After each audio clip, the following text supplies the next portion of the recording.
Podemos começar? Na outra semana nós falamos aqui de algumas coisas relativas à escatologia, né? E o problema que é a tendência que tem nas igrejas que receberam influência de uma das linhas dentro da escatologia, que é a chamada, o chamado pré-milenismo dispensacionalista. Falamos a semana passada e hoje eu vou explicar o porquê que ela é problemática e como que isso acaba influenciando, inclusive, a atitude das igrejas em relação a outras coisas que não tem a ver com a igreja e que também não tem a ver com a vinda de Cristo. Tá? Então, deixa eu só situar as coisas aqui para a gente entender. Quando a gente fala de escatologia, nós estamos falando do discurso que aparece na Escritura sobre as últimas coisas. Né? Então, a escatologia, escatos e logos, né? O estudo, a discussão das coisas do fim. Você tem alguns textos no Evangelho, como por exemplo Mateus 24 e 25, que fazem parte daquilo que a gente chama do discurso escatológico de Jesus. Quando ele fala, quando acontecer isso, acontecer aquilo, então virá o fim, não é? Normalmente, na tradição da história da igreja, como que a igreja entendeu as questões da escatologia? Houve muita confusão e o texto mais usado para discutir escatologia na história da igreja é o Apocalipse. Embora o Apocalipse seja outro tipo de literatura, a literatura do Apocalipse não é uma literatura escatológica, né? Ela tem outra característica, né? Mas no Apocalipse se pega muito texto lá e praticamente todos os textos e todas as linhas que discutem as coisas do final dos tempos usam o Apocalipse. E aí, onde é que entra a discussão que a gente começou a fazer aqui? Essa questão do milênio, né, pré-milenista, pós-milenista ou amilenista, são linhas diferentes em relação ao chamado milênio. O milênio aparece lá no Apocalipse, tá? E aí vamos entender essa questão do que eu estou chamando aqui de pré-milenismo dispensacionalista, que é uma das linhas que mais é comum nas igrejas.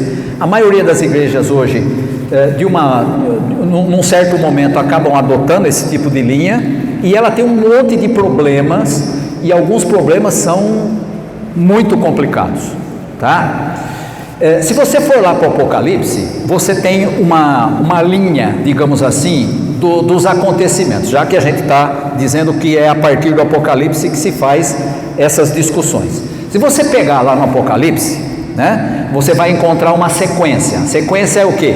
Começa o Apocalipse, né, João dizendo que está na ilha de Pátimos e tal e coisa, tem a sua visão, aí ele começa a falar as cartas para 7 igrejas, depois começa a falar sobre o período em que a igreja enfrenta muitos problemas e começa, com o uso da chamada linguagem apocalíptica, as imagens. Então você tem a besta que sobe do mar, você tem a besta que sobe da terra, você tem o falso profeta, que é quem faz a propaganda das bestas, né? E aí, quando chega na sequência ali, e aí é que a gente vai entrar com essa discussão.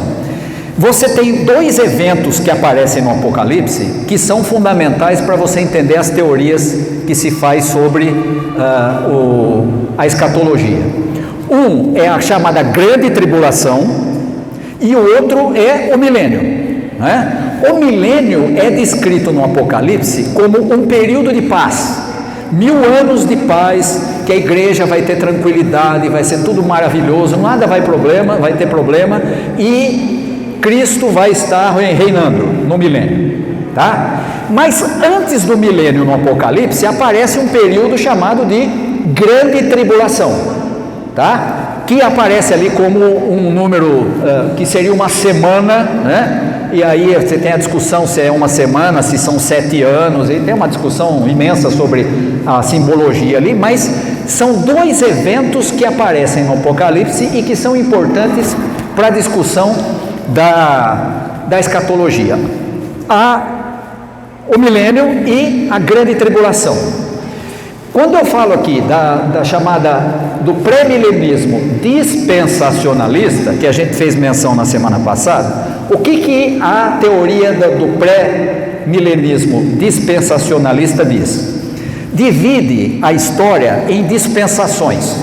Cada período é uma coisa, tá? Então você tem o período lá da criação, que tem lá, Adão ainda está sem pecar, tá. Depois aí vem o período da lei, depois vem o período disso, o período, até chegar a Cristo, que na teoria do pré-milenismo dispensacionalista é a dispensação da graça, tá? Começa com a vinda de Cristo, então você está vivendo o que hoje seria, nessa teoria, a dispensação da graça, tá?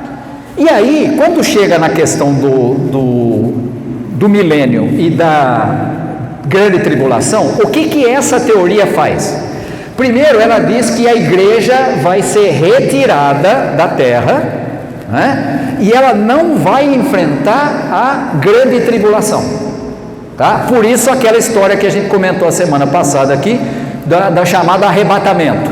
O que a teoria dispensacionalista, pré-milenista fala sobre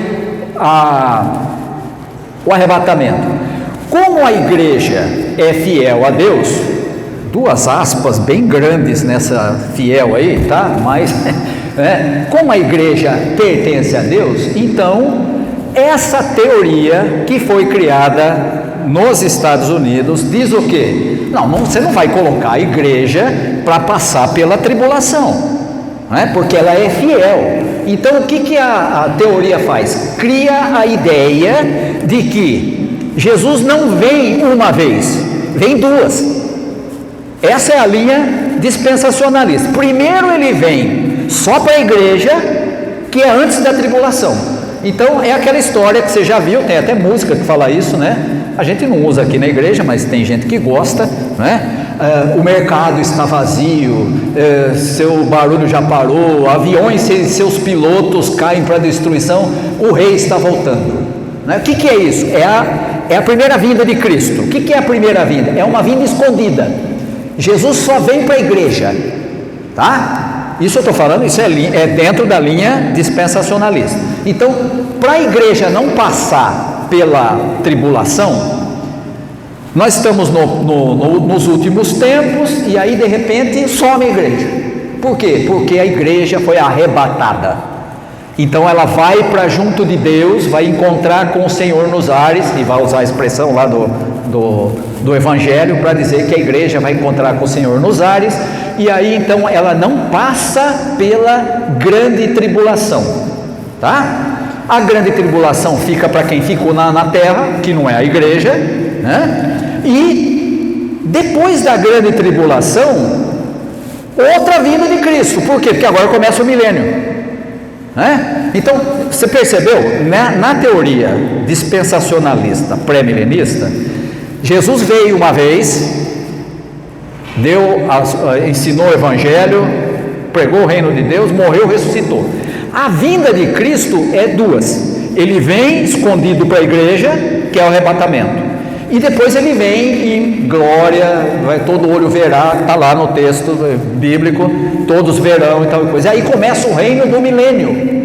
Então 1000 anos de paz, né? E aí quando chega e estou citando aqui o Apocalipse, né? No Apocalipse, quando chega no final do milênio, o Satanás estava preso, por isso teve 1000 anos de paz, e aí então Deus solta o Satanás no fim do milênio, e ele então é destruído, e aí novo céu, nova terra, e aí não tem mais, né? Então você percebeu qual é a sequência? Tá? Por que foi criada essa ideia? Essa ideia tem dois fundamentos. Primeiro é a ideia, e isso vem dos Estados Unidos, tá? São os teólogos dos Estados Unidos que criaram essa teoria. Primeiro é o seguinte: não, você não pode colocar a igreja para passar por sofrimento, afinal de contas nós somos o povo de Deus, povo escolhido, raça eleita, então nós não podemos sofrer, né? Na cabeça de um brasileiro, sofrer é comum.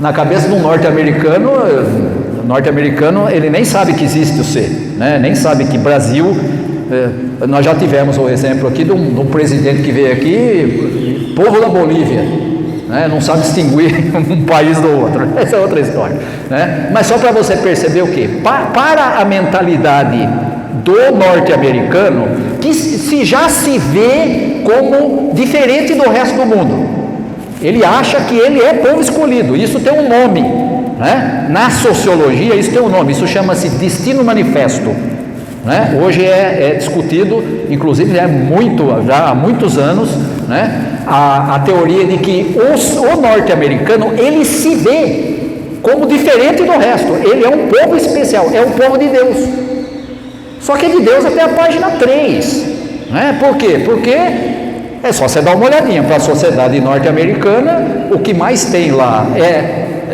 desigualdade, como tem aqui, né? Lá a desigualdade não é só desigualdade econômica, né? Não sei se você está acompanhando, mas hoje os Estados Unidos tem uma quantidade imensa de moradores de rua, que não tinha antes, e hoje está cheio, né? E aí, na mentalidade norte-americana, ele é o povo que Deus escolheu para ser o guia das nações. Por isso que os Estados Unidos tem essa mania de querer impor a sua vontade para todo mundo, né? Essa conversa aí de invade aqui, invade ali, né? Lógico que isso aí, por trás existem interesses econômicos, né? A mais recente aí é essa discussão que vocês estão acompanhando aí daqui da faixa de Gaza, é um deles, e também aqui no nosso vizinho aqui, que é o que tem petróleo, né? A Venezuela, né? Não, nós estamos vendo, tá, não é a Venezuela, não é quem é o presidente, não é o sistema econômico, não é o sistema político, é o interesse no petróleo, tá? Então a gente não pode ser ingênuo e achar que não, eles estão pensando, assim como acontecia com Saddam Hussein lá atrás, lembra? Porque estão fazendo bomba atômica, aí mataram o Saddam e descobriu o que? Não tinha bomba atômica nenhuma, mas tinha petróleo, né? Então foi lá libertar o Iraque, conversa, né? Tem interesses econômicos na história, né? Interesses de sobrevivência da sociedade norte-americana. Então, uma das coisas é o que? É essa ideia de que não faz sentido um norte-americano que já é povo de Deus e que se entende como escolhido por Deus passar pela grande tribulação. Então, para tirar o povo da grande tribulação, cria-se essa teoria que é a de vinda dupla de Jesus. Ele vem primeiro só para a igreja, escondido, que é o arrebatamento. Então a igreja é levada para sair fora da grande tribulação. Ela não vai passar pela grande tribulação, vai ficar quem não é cristão, ou quem não é de Deus, tá? Então, uma coisa é essa. A outra coisa é que, como a igreja não vai estar aqui, vai ficar só o que sobrou aqui, quando vem Jesus no final, no começo do milênio, aí começa 1000 anos de paz. Então, você percebeu por que ela é pré-milenista? Porque Jesus vem antes do milênio, tá? Mas ele não vem como no pré-milenismo normal, ou pré-milenismo que não é dispensacionalista, ele não vem para buscar a sua igreja e viver com ela eternamente, como é no pré-milenismo tradicional. Ele é dividido, é uma vinda em dois tempos. Vem escondido, leva a igreja, arrebatamento. Depois vem de novo, e aí todo olho verá e tal e coisa, e aí começa o milênio, tá? Então, essa teoria, que é uma das linhas dentro do pré-milenismo, ela tem alguns problemas. Por quê? Primeiro, você já percebeu aí, né? Você vai criar uma teoria para beneficiar uma determinada forma de pensar, isso é complicado, né? Essa é a primeira questão. Segunda questão, nessa teoria, e aqui tem um efeito prático para os nossos dias. Nessa teoria, eles pegam os textos do Antigo Testamento, todos que falam de Apocalipse no sentido de escatologia, tá? Não da linguagem apocalíptica. Todos os textos do Antigo Testamento que falam sobre o fim dos tempos, né? Todos os textos do Antigo Testamento que fazem menção do dia do Senhor, quando Ele virá e vai separar as coisas e tudo mais, e aqueles que vão ser dele, daqueles que não vão ser dele, esses textos nessa teoria são interpretados de maneira literal. Ou seja, isso é importante para você entender. Na teoria dispensacionalista, os textos do Antigo Testamento têm que se cumprir, e para eles se cumprirem, quem é o personagem principal? Israel, não é a igreja. A igreja é quase que um apêndice, tá? A igreja é só um pessoalzinho aí que vai se livrar da grande tribulação. Mas o centro de tudo que acontece no mundo não é a igreja, não são as nações, é Israel. E aí, por conta dessa interpretação literal das profecias do Antigo Testamento, o que se faz? Eles vão pegar um texto do Novo que diz o seguinte, que para Jesus voltar, o Evangelho tinha que ser pregado a todo mundo, né? Então, daí o interesse, inclusive de algumas denominações norte-americanas, de fazer missão no mundo inteiro. Para quê? Para agilizar a vinda de Cristo. Tem que pregar para todo mundo, tá? Esse é um. E o outro é que, como Israel é o elemento principal, ele vai pegar lá no Antigo Testamento a ideia de que Israel tinha que voltar para a sua terra, tá? E só quando ele voltasse para a sua terra e o templo fosse reconstruído, aí estaria chegando o fim, tá? Isso está lá no Antigo Testamento. Só que isso nunca aconteceu, né? Até hoje, quem já foi aqui em Israel sabe disso. Você tem lá onde era o templo, você tem o quê? O Muro das Lamentações. Continua quebrado, continua destruído. Foi destruído quando? Anos 70 pelo Império Romano, porque Israel tenta se livrar do Império Romano no ano 70, e o Império Romano vem e fala assim, fica quietinho aí, vai lá e destrói o templo, e só sobra um muro, né? E até hoje é isso que tem lá, né? Como eles pegam, nessa teoria, pegam o Antigo Testamento, literalmente, ele vai falar o quê? Israel precisa voltar para a sua terra, e o templo precisa ser reconstruído. Onde que está o problema? Não é o problema de voltar para a terra, o problema é que você pega as profecias literalmente, a coisa começa a ficar complicada. Por quê? Porque o texto que fala sobre a volta de Israel para a sua terra é o texto que fala de Gog e Magog, que vai ser a grande luta de Israel contra Gog e Magog. E se você pegar lá, sabe de quem que a teoria vai falar? Vamos ver se adivinha. Quem que é o Gog e Magog? Que tinha como símbolo um urso. Vamos ver se adivinha. A União Soviética, né? Era o grande inimigo de Israel, não por um mero acaso, também era o grande inimigo dos Estados Unidos. Então se cria a teoria, dentro da teoria, né, do dispensacionalismo, que o grande inimigo de Israel, para ele voltar para a sua terra, é a União Soviética, e que a União Soviética seria derrotada por Jesus, né? Porque ele vem e vai livrar o povo. Onde que está o problema? Israel volta, né? O povo de Israel, vamos separar Jesus de Genésio aqui para você entender. Quando o povo descendente de Israel volta para a terra da Palestina, isso vai acontecer e vai voltar a ser nação em 1948, por uma decisão da ONU, né? Que institui Israel como uma nação reconhecida, né?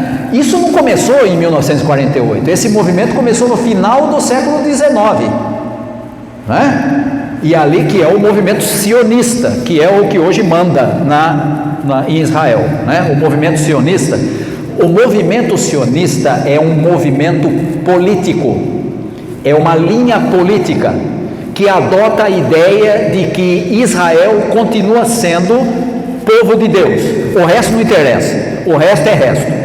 Israel é o povo de Deus, e Israel tem que voltar para a sua terra, e o movimento sionista fez isso, com o apoio inclusive do próprio Estados Unidos, volta para a Palestina, e agora o que você está vendo lá em relação a Gaza, é a continuação daquela ideia. Se o povo de Israel, e vamos distinguir aqui, a gente mistura judeu com Israel e com israelense. O que você tem hoje em Israel é israelense, é uma nação, é um povo com identidade, como você é brasileiro. Então o sujeito que nasce lá hoje, ele não é judeu, né? Ele é descendente daqueles que formaram o povo em todos esses séculos aí, sim, descendente genético, né? Mas ele é o que? Ele é israelense. Dentro de Israel você tem os que são judeus, porque tem a origem, tem a herança genética, e que não são sionistas, e que não apoiam essa ideia. Bombinha, não se preocupe não. Que não apoiam essa ideia de Israel como tendo direito a fazer o que quiser, porque a terra é dele. Então, o que acontece hoje em Israel? Como o próprio Israel também se entende como o único povo de Deus, e a terra foi dada por Deus, eles vão pegar toda aquela região que antigamente era maior e dizer, é nossa. Só que quando Israel volta para lá em 1948, desde o ano 70 até 1948, tinha gente morando lá, gente que era judeu, gente que era palestino, e vamos lembrar aqui que judeu e palestino têm a mesma raiz, têm a mesma descendência. Segundo a Escritura, os dois vêm de quem? Abraão que teve filho com Agar e que teve filho com Sara. Filho de Sara, Isaac, e aí vem a descendência de Israel, que depois, quando vai se tornar uma nação com reis, né? Aí você divide o reino lá isso é na época lá do Davi, depois do Davi ali, né? Aí você vai dividir os reinos do norte, que eram chamados de Israel, e os do sul, que eram chamados de o reino de Judá, né? Da onde vem o termo judeu, né? E aí ficou que o reino ficou dividido, foi metade para lá, o outro foi para exílio, aquela coisa toda, e sempre, durante todo esse período, do ano 70 até 1948, quem que morava na região que hoje é Palestina? Os descendentes de Ismael, que era o outro filho de Abraão, e os descendentes de Jacó, que era o descendente de Isaac, né? Abraão, Isaac e Jacó, Abraão, Ismael e os palestinos, os árabes, né? Quem que morava lá? Sempre, todos eles. Tinha algum problema entre eles? O mesmo problema que você tem aqui com o vizinho seu. Mas eu sou evangélico e ele não é. Você mora na mesma terra, você vai defender as mesmas coisas, né? Quando que isso começa a ser uma oposição? Com o sionismo. E o sionismo vai dizer, não, nós temos que nos livrar dos descendentes de Ismael. Por quê? Porque eles não são o povo de Deus. O povo de Deus somos nós. E aí começa o que você tem hoje em Gaza, né? E eu tenho que dizer aqui, você vai me desculpar, eu não tenho lado. Mas então você é a favor dos palestinos? Não, eu sou contra quem mata o outro. Não importa se é palestino, se é judeu, se é americano, se é brasileiro, se é seja o que for. Se você tem que matar o outro para sobreviver, você está errado. Por quê? Porque Deus nunca ensinou ninguém que para você sobreviver você tem que massacrar o outro. Nunca teve. Você não vai encontrar isso no ensino de Jesus. Você vai encontrar isso no Antigo Testamento. Isso você vai encontrar lá. Lembra daquele salmo, né? Felizes aqueles que arrebentar a cabeça das crianças contra a pedra. Você fala, mas que coisa mas era assim. É o inimigo. Você tem que exterminar o inimigo, né? Mas isso é o Antigo Testamento. Quando vem Jesus, acabou essa conversa aí, né? Quando vem Jesus, o que ele vai dizer? Você tem que amar o inimigo e orar por quem te persegue. Eu falei, peraí, não. Como assim? Exatamente. O Evangelho e Jesus não tem nada a ver com o sionismo, não tem nada a ver com Israel como povo de Deus. E o Novo Testamento vai dizer o que? Paulo fala isso abertamente. Em Cristo não há nem judeu, nem gentil, nem negro, nem branco, nem homem, nem mulher, nem velho, nem criança, todos são um em Cristo. Não tem distinção nem de idade, nem de etnia, nem de gênero, não tem nada. Todos são um em Cristo. E Paulo vai mais longe e diz o quê? Paulo ele não combina muito com essa teoria, que é a teoria dispensacionalista. Ele diz o quê? O verdadeiro Israel de Deus são aqueles que seguem a Cristo. Esses são o verdadeiro povo de Deus. Paulo fala isso de maneira explícita, né? E o próprio Jesus, quando fala a respeito quando falam para ele dos israelitas, ele fala assim: meu amigo, Deus pode suscitar israelita das pedras, Deus pode fazer o que Ele quiser. Os verdadeiros seguidores de Jesus são aqueles que seguem em espírito e em verdade, não os que são descendentes genéticos. Em Cristo não tem mais diferença genética. Quer dizer que eu sou palestino e não sou judeu, então você tem que morrer? Você tem que morrer porque você não é judeu? Como assim? Né? Não, mas eles são, que é o que eu escuto sempre, né? É o Hamas, eles são uma facção terrorista. E quando você mata criança, você é o quê? Quando você joga bomba em hospital, você é o quê? Você é melhor do que o terrorista? Tá? E estou dizendo isso não é para defender e nem para criticar. O que eu estou dizendo é, por causa daquela ideia de usar o Antigo Testamento e interpretar as profecias de maneira literal, o que você faz? Você tem hoje gente que é comprometida com a igreja, comprometida com Cristo, defendendo o judeu. Não, tem que acabar com os caras mesmo. Para com isso. Isso não tem no ensino de Jesus. Isso tem no ensino dessa linha. Por quê? Porque essa linha diz que Israel tem que voltar a ser nação, o templo tem que ser reconstruído, aí vem o fim. Então, como eu quero que Jesus volte, manda matar os palestinos. Que conversa doida é essa? Como assim? Tá? Então, o grande problema dessa teoria é que, além dela ser uma teoria, ela acaba gerando consequências que são perniciosas para a sociedade. Tá? Pastor, mas quer dizer então que nós não podemos ser sionistas? Se você quiser, você pode, mas você tem que saber que se você for sionista, você não está defendendo o que Jesus ensinou, você está defendendo teologias e profecias que vêm do Antigo Testamento e que dizem que para Israel ser uma nação perfeita, tem que exterminar todos os seus inimigos.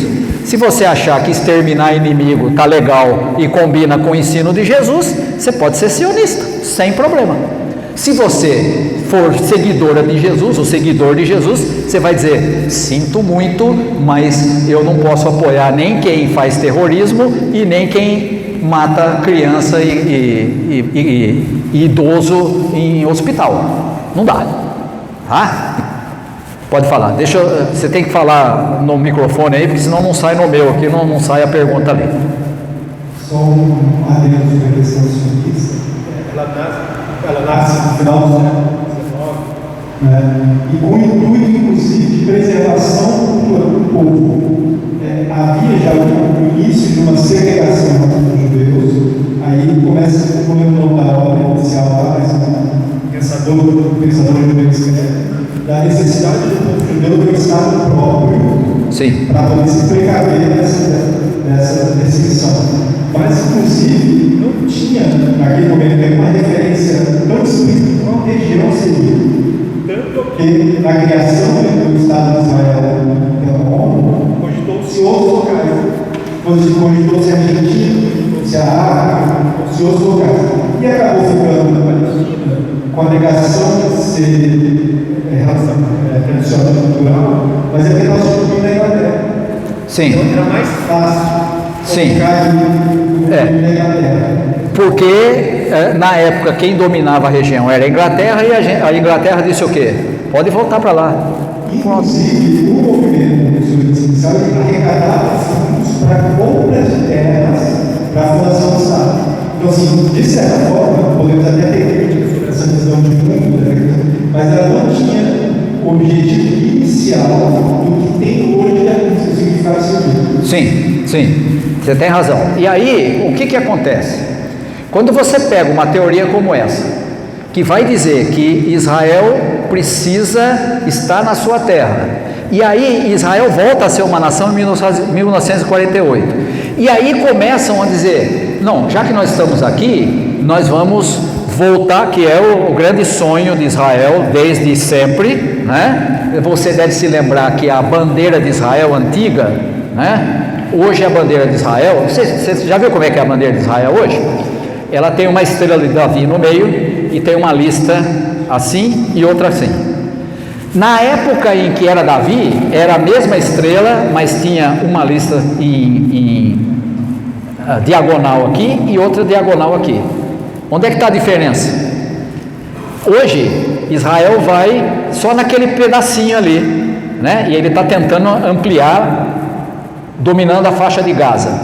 Na época de Davi, ele saía daqui da faixa de Gaza e ia até o rio Tigre, Eufrates, lá para o outro lado lá. Então era do mar do Mediterrâneo ali, onde começa ali, até onde na época de Davi, até onde era a Babilônia. Foi a maior extensão de terra que Israel já teve em toda a sua história. Qual é a ideia? Nós precisamos voltar a ter a terra que foi dada a nós por herança. E que terra é essa? Na cabeça do sionista é a terra que Davi tinha. Só que o problema é que do lado aqui tem um monte de outros países. Você vai ter que lutar contra todos eles para ganhar essa terra, porque tem gente lá morando, tem Estado funcionando lá. Começa por onde? Começa pelo mais fraco. Quem que era? O palestino, que é a faixa de Gaza.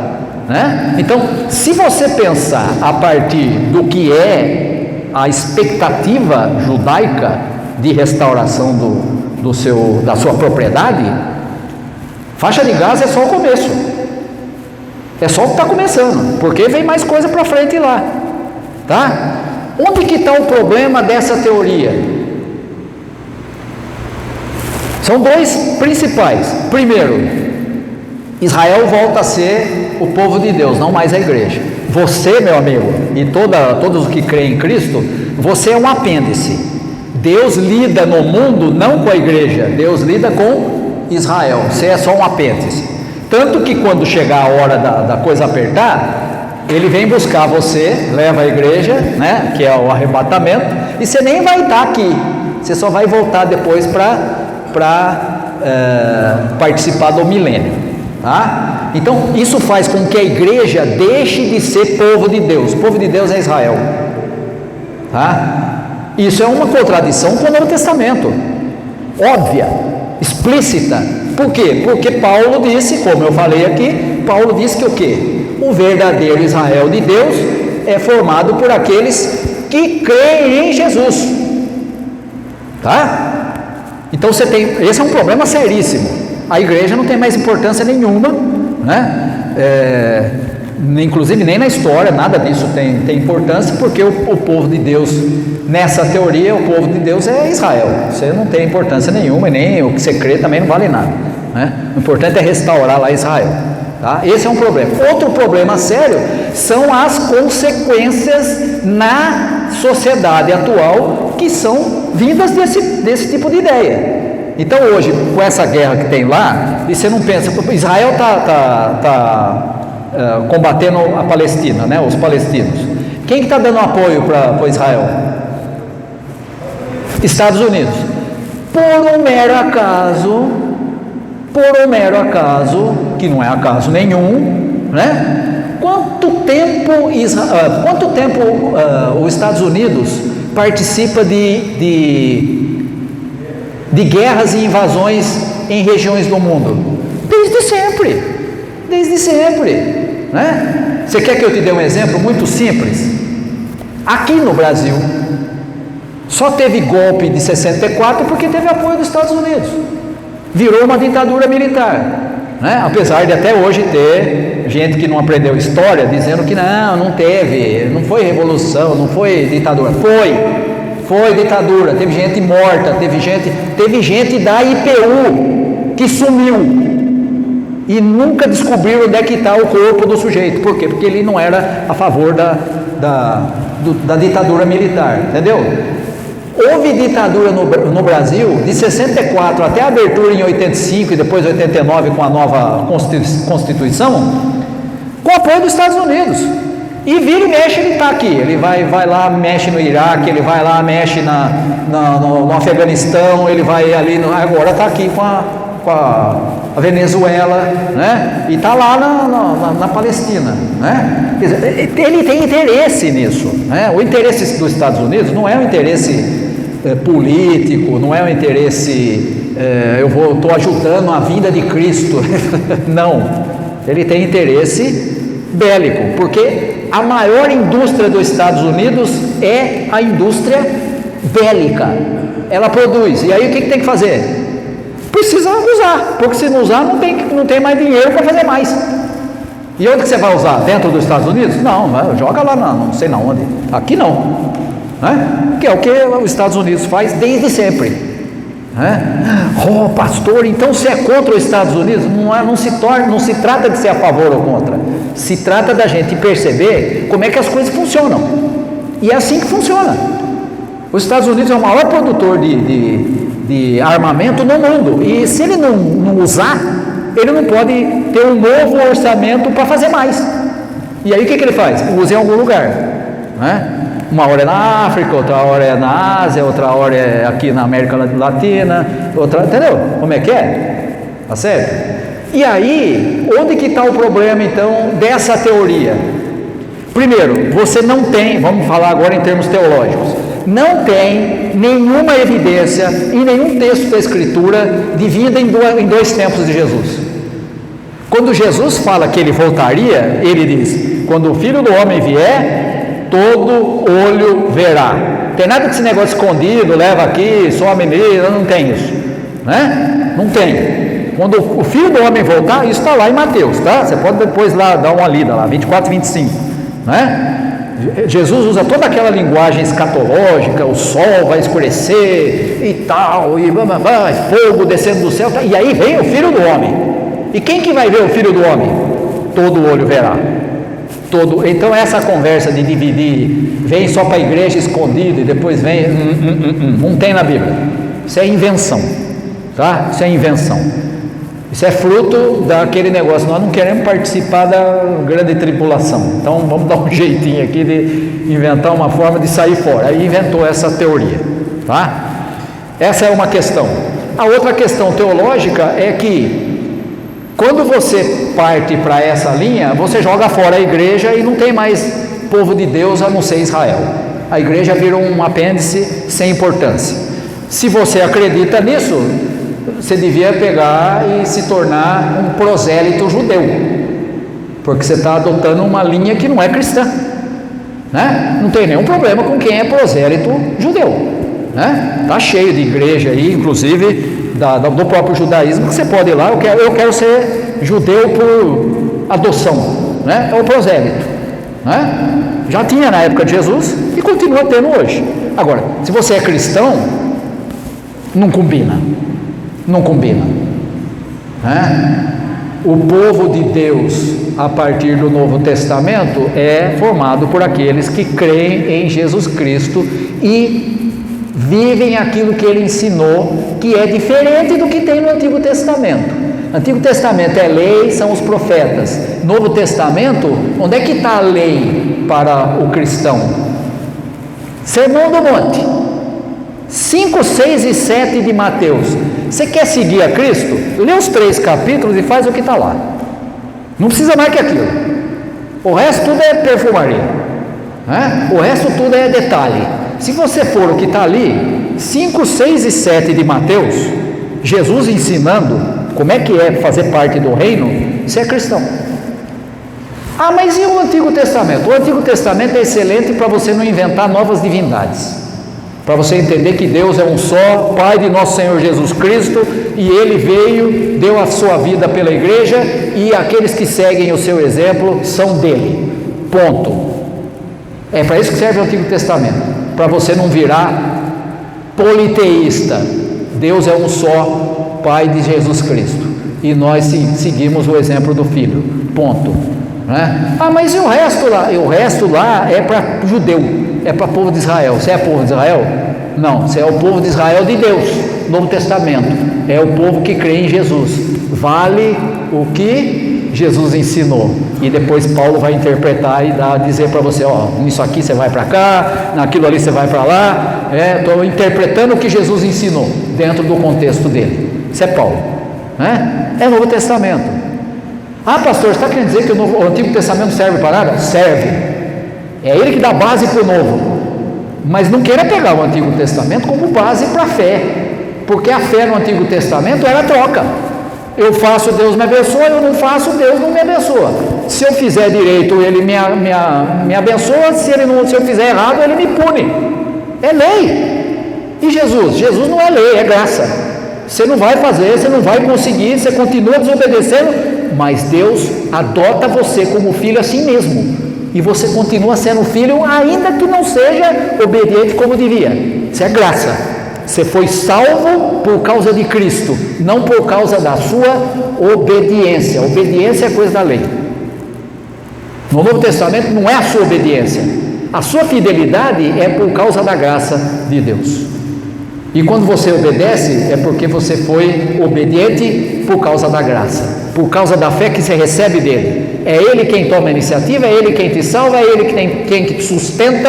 É por isso que você continua sendo filho, mesmo não sendo lá grande coisa, tá? E aqui eu tenho que dizer aquela famosa frase do Mahatma Gandhi, que perguntaram para ele assim: você é um cara tão gente boa, por que você não é cristão? Eu falei: rapaz, eu gosto muito do Cristo, eu não gosto muito do fã-clube dele, que é a igreja.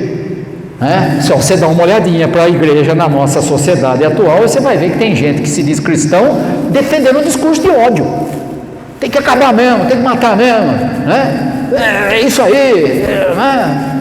Tem que impor a nossa visão, tem que impor a nossa religião. Não tem que impor nada, tem que impor coisa nenhuma. Você tem que seguir Jesus, amar o inimigo, orar pelo que persegue, perdoar o cara que te perturba 70 vezes 7. É outra linha, não tem nada a ver com essa ideia absurda que aparece nas igrejas hoje. Isso aí é contra Deus, né? É o fã-clube, né? O fã-clube de vez em quando inventa essas barbaridades no meio do caminho, né? E a gente tem que tomar cuidado para não embarcar nessas coisas aí, né? Você entrou na vibe de ódio, meu amigo, você está na contramão do que Jesus ensinou. Está na contramão. Ah, pastor, mas tem tanta gente ruim no mundo. Tem, a começar por nós mesmos. Vamos devagar com essa conversa, senão, se a gente for julgar os outros, né, a melhor forma de se julgar o outro é você olhar o que Jesus fez, né? Quando todo mundo estava lá para julgar, ele falou: tá, vocês estão aqui para julgar? Muito bem, todo mundo aqui é santo? Todo mundo aqui é perfeito? Ninguém faz nada errado? Então pode começar a jogar pedra na mulher aí, né? Para de olhar para o outro, olha para você mesmo, né? Aí você já vai ter uma noção muito boa de que o fã-clube nem sempre faz o que devia, né? Então, se você falar assim: não, eu não acredito na igreja, igreja é tudo bobagem, é Israel que é importante, legal, dá para ser dispensacionalista pré-milenista. Agora, se você quer seguir Jesus, não dá para seguir esse treco aí, porque isso aí é um monte de bobagem que cria um monte de consequência perigosa na sociedade que a gente vive. Então, é uma linha de escatologia, mas é uma linha cheia de interesses, cheia de ideias por trás. E aí você olha para ela e fala assim: o que você acha disso?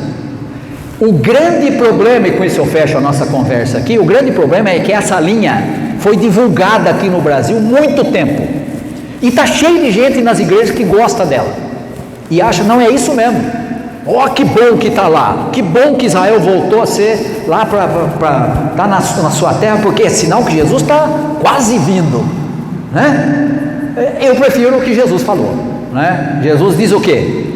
Sobre esse dia e sobre essa hora, nem os homens, nem os anjos, nem o Filho, só o Pai sabe quando ele achar que deve. Então eu não vou ficar especulando e querendo dizer quando é, quando é que não é, né? E aquela história que eu falei aqui do Gog e Magog, né? Que era o grande inimigo, que era a União Soviética. Como é que faz agora para manter isso aí? Não tem mais União Soviética, não existe, né? A União Soviética deixou de existir. O que sobrou foram várias repúblicas diferentes. A própria Rússia, que hoje existe, né, que é a maior delas. A Rússia hoje, o grande inimigo da Rússia é os Estados Unidos? Não, ele está em guerra com quem? Com a Ucrânia, que é o seu vizinho lá que ele quer de volta. Por quê? Por interesses econômicos. Quer dizer que a Rússia é a mesma coisa dos Estados Unidos. Ela está defendendo o interesse dela, né? É só aqui no Brasil que a gente tem gente que defende o interesse, em vez de ser do Brasil, e defende o interesse de outro país. É muita ignorância, né? Como assim? Você está defendendo o outro? Mas você não é de lá, você é daqui, defende o daqui. Não, tem gente que defende o de lá, né? Alguma coisa está errada, né? E é claro que está errado, né? É só pensar um pouquinho, tá? Então, você percebeu onde que está o problema dessa linha? Como ela é problemática e como ela está cheia de interpretação que acaba gerando problema, né? Como é que eu vou adotar uma linha como essa? Não vou, de jeito nenhum. Pastor, mas tem outra linha?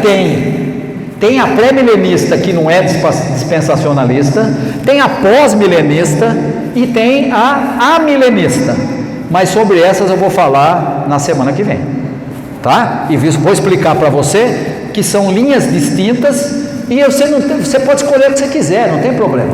Eu só digo para você o seguinte: toma cuidado com essa que a gente viu hoje, porque essa é a pior de todas, é a mais problemática e a que mais inventa coisa que não tem fundamento bíblico, né?